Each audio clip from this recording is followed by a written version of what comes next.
Bismillah walhamdulillah wassalatu wassalamu ala rasulillah sallallahu alayhi wasallam. Assalamu alaikum wa rahmatullahi wa barakatuh. My dear soul, Fajr has just ended.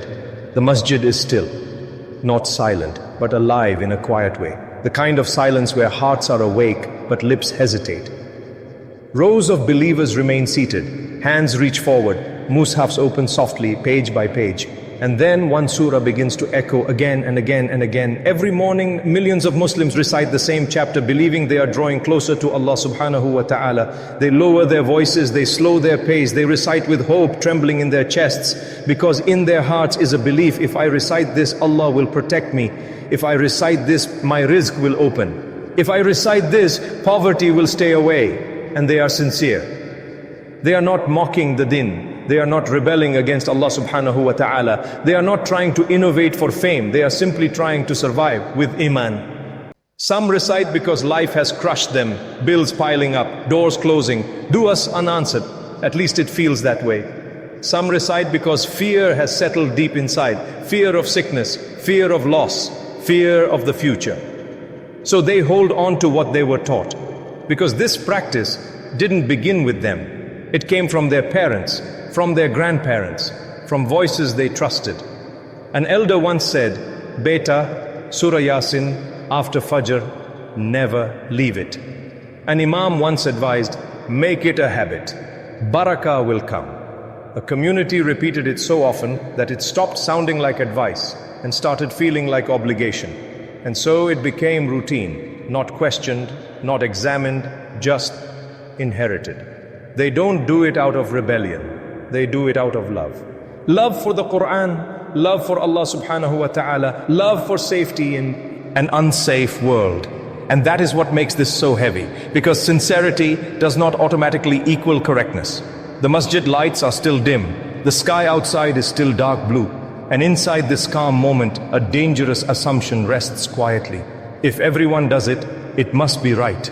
But Islam never taught us to follow crowds. Allah subhanahu wa ta'ala says in the Qur'an, وَإِن تُوتِ أَكْثَرَ مَنْ فِي الْأَرْضِ يُدِلُّكَ عَنْ سَبِلِ اللَّهِ. And if you obey most of those upon the earth, they will mislead you from the way of Allah.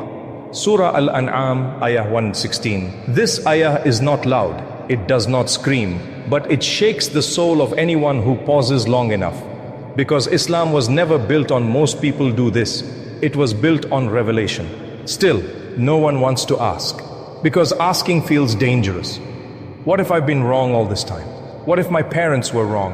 What if what I love is not what Allah subhanahu wa ta'ala asked from me? So people stay quiet.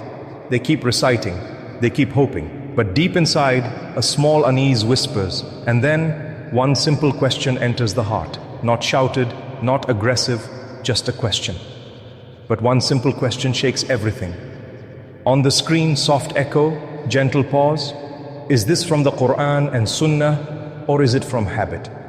That question alone is heavy, because Islam is not against habits, but Islam is strict about worship. In Islam, we don't invent ways to get closer to Allah subhanahu wa ta'ala. We follow the Prophet Muḥammad sallallahu alayhi wasallam said, "Man amila amalan laysa alayhi amruna fahuwa rad." Whoever introduces into this matter of ours that which is not from it, it is rejected. Sahih al-Bukhari, Sahih Muslim. This hadith is not meant to scare, it is meant to protect. Protect the deen from becoming culture, protect worship from becoming guesswork, protect sincerity from being misdirected, because sincerity without guidance can exhaust the soul. Imagine standing before Allah subhanahu wa ta'ala one day and saying, "Ya Rab, I did what I was taught." And Allah subhanahu wa ta'ala responding, "But did you do what I revealed?" That thought alone makes the heart tremble. And suddenly that peaceful Fajr scene feels different, the same surah, the same voices. But now, a question lingers in the air. Not to insult, not to accuse, but to awaken. Because loving the Qur'an means loving it truthfully. And following the Prophet sallallahu alaihi wasallam means asking, did he do this? Did his companions do this? Did the best generations understand it this way? The masjid remains quiet, but the heart is no longer asleep, and this is only the beginning. Because once a believer dares to ask, truth begins to unfold. My dear hearts, light begins to enter the darkness. Not harsh, not blinding, but gentle, like dawn creeping into the masjid windows. Pages turn slowly, not in panic, not in anger, but with courage. Because real Aman is not afraid of truth. Surah Yā-Sīn, let us say this clearly, without hesitation, without fear. Surah Yā-Sīn is great. It is the word of Allah subhanahu wa ta'ala. Every letter of the Qur'an carries reward. Every ayah is guidance. Every surah is light. Allah subhanahu wa ta'ala says, Inna hada al-Qur'ana yahdi lillati hiya aqwam. Indeed, this Qur'an guides to that which is most upright. Surah Al-Isra, ayah 9. So this conversation is not about disrespecting Surah Yā-Sīn. And it is not about belittling those who recite it. This is about honoring the Qur'an without fabricating promises. Because Islam teaches us something powerful. Truth does not need exaggeration. Here is the reality, spoken calmly, honestly, and with evidence. There is no authentic Sahih Hadith that commands the daily recitation of Surah Yā-Sīn after Fajr. There is no authentic narration that promises guaranteed wealth, protection from poverty, or worldly success for reciting Surah Yā-Sīn every morning.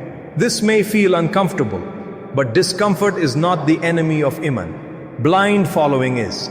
Love for the Qur'an does not mean inventing virtues. The Prophet Muḥammad sallallahu alayhi wasallam was very clear. Man kadhaba alayya muta'ammidan falyatabawwa maq'adahu minan nar. Whoever lies about me intentionally, let him take his seat in the hellfire. Sahih al-Bukhari. Why such a strong warning?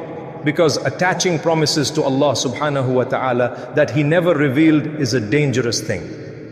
Yes, there are scholars who mentioned reciting Surah Yā-Sīn for someone who is near death.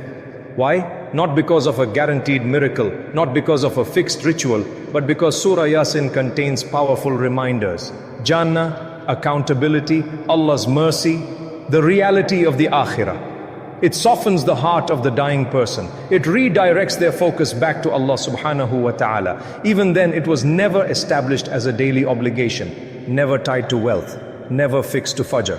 And here, we must pause, ask a question that hurts, but heals. If Surah Yā-Sīn guaranteed wealth, why are millions who recite it still struggling?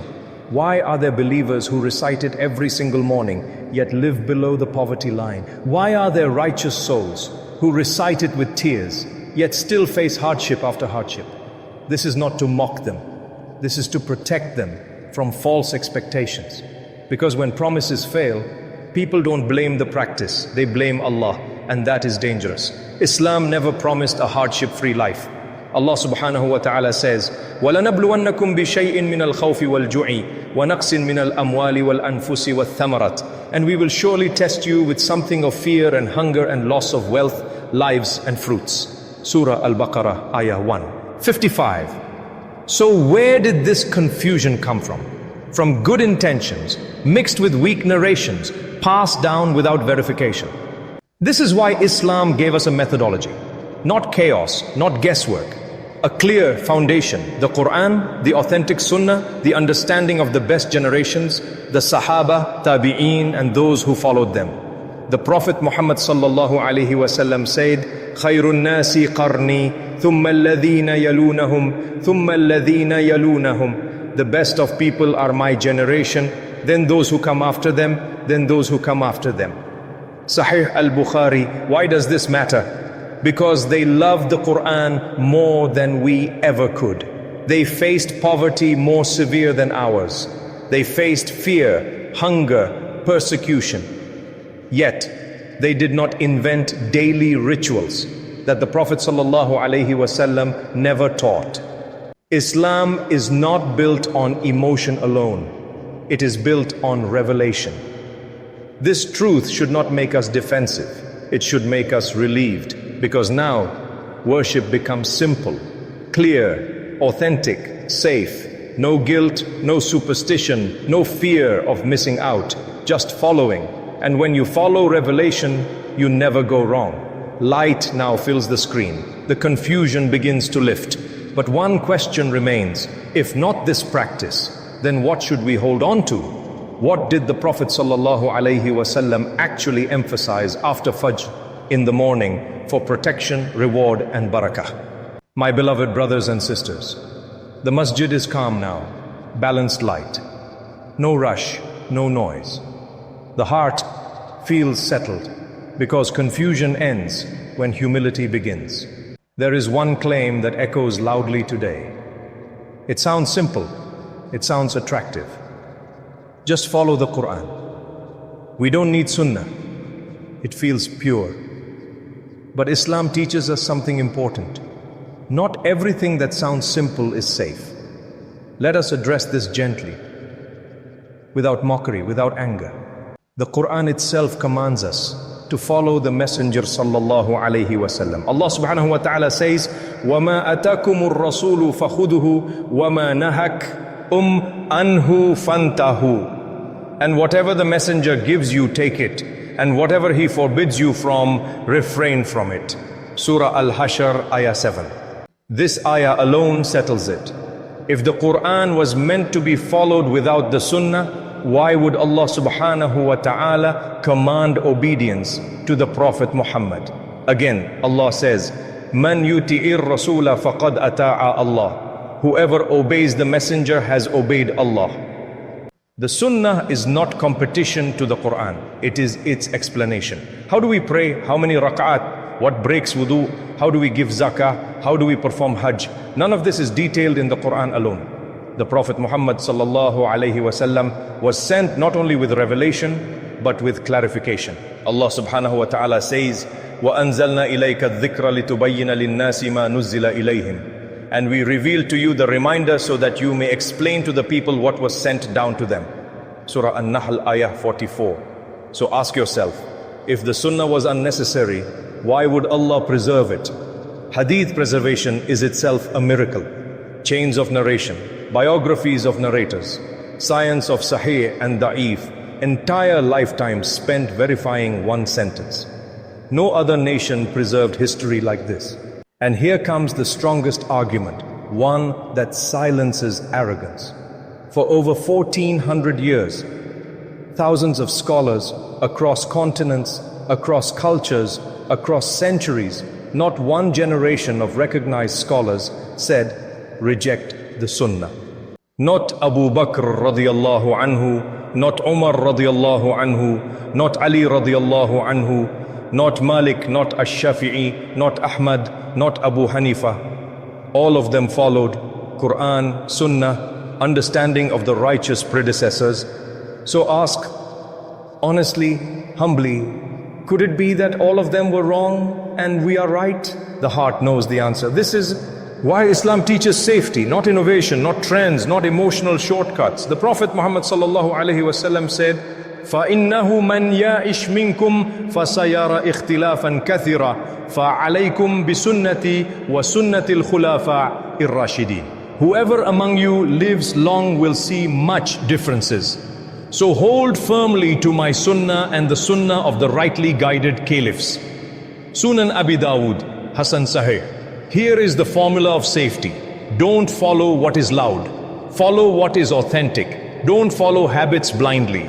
Follow guidance consciously.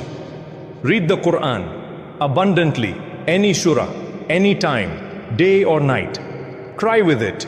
Reflect on it. Live by it. But do not chain Allah's mercy to promises He never made. Do not turn love into obligation. Do not turn culture into ibadah. Because true submission is not inventing paths to Allah. It is walking the path He already revealed. A believer sits calmly, mushaf open, heart peaceful. No fear of doing it wrong, no pressure, just clarity. And that is the beauty of Sunnah. Balanced, safe, protected. Allah subhanahu wa ta'ala did not leave us lost. He gave us revelation and a messenger, sallallahu alayhi wasallam, to show us how to live it. Follow truth, not trends, and you will never be lost. Ameen. Now raise your hands, close your eyes and whisper with me, Ya Allah subhanahu wa ta'ala, Antal haq wa kalamuka huwal haq, ihdi qulubana li ma'rifatil haq, وارزقنا شجاعة العمال به يا رب. إن كنا قد تعبدنا بعبادة بغير علم أو تجاوزنا الحد في المحبة فاغفر لنا برحمتك يا أرحم الراحمين. يا الله ارزقنا حب القرآن وحب السنة التي تبين القرآن. لا تجعلنا ممن يقرؤون فقط بل جعلنا ممن يفهمون ويعملون. يا رب نجنا من خدعة الرواية وأنور قلوبنا بنور الهداية وهب لنا دينا صحيحا كما تركه نبيك محمد صلى الله عليه وسلم. يا الله أصلح أعمالنا بالإخلاص وقوم نياتنا وأحيي قلوبنا بنور كلامك. يا رب إذا اشتدت علينا الطرق فذكرنا بأماني السنة وإذا كثرت السعلة فجلنا من الثابتين على الحق. ربنا لا تزغ قلوبنا بعد إذ هديتنا وهب لنا من لدنك رحمة إنك أنت الوهاب إنك على كل شيء قدير. O Allah, glorified and exalted are you. You are the truth and your book is the truth. Grant us hearts that recognize the truth and the courage to walk upon it. O Lord, if we adopted acts of worship without knowledge or crossed limits out of emotion and love, then forgive us through your mercy. O Allah, grant us love for the Qur'an and love for the Sunnah that explains it. Do not make us people who only recite, but make us people who understand and live by it. O Lord, protect us from being deceived by tradition and illuminate us with the light of guidance. Grant us the religion as it was left by your Prophet Muhammad. O Allah, fill our actions with sincerity, correct our intentions, and revive our hearts with the light of your words. O Lord, when the path feels confusing, remind us of the safety of the Sunnah, and when questions arise, make us among those who stand firm upon the truth. Our Lord, do not let our hearts deviate after you have guided us, and grant us mercy from yourself. Indeed, you are the bestower. Indeed, you are over all things powerful. Amin. Ya Rabbal Alameen. My beloved brothers, my beloved sisters, if this reminder brought calm to your heart, if it answered a question you were afraid to ask, or if it gently corrected something you never learned properly, then this video was not an accident. This is not about being right. This is about being sincere with Allah subhanahu wa ta'ala. We are all learning. We are all returning. And the safest path is the path that brings us closer to Allah with knowledge, humility, and truth. If you want reminders that soften the heart without attacking others, follow the Qur'an and authentic Sunnah, protect your Iman from confusion and extremes, then subscribe to Ayah Pulse. This channel is for seekers, not arguers. And tell me in the comments, quietly, honestly, was there something today you realized or unlearned, and where are you watching from? Your reflection may help another heart that is still searching. May Allah subhanahu wa ta'ala guide us all to what pleases Him. Amin.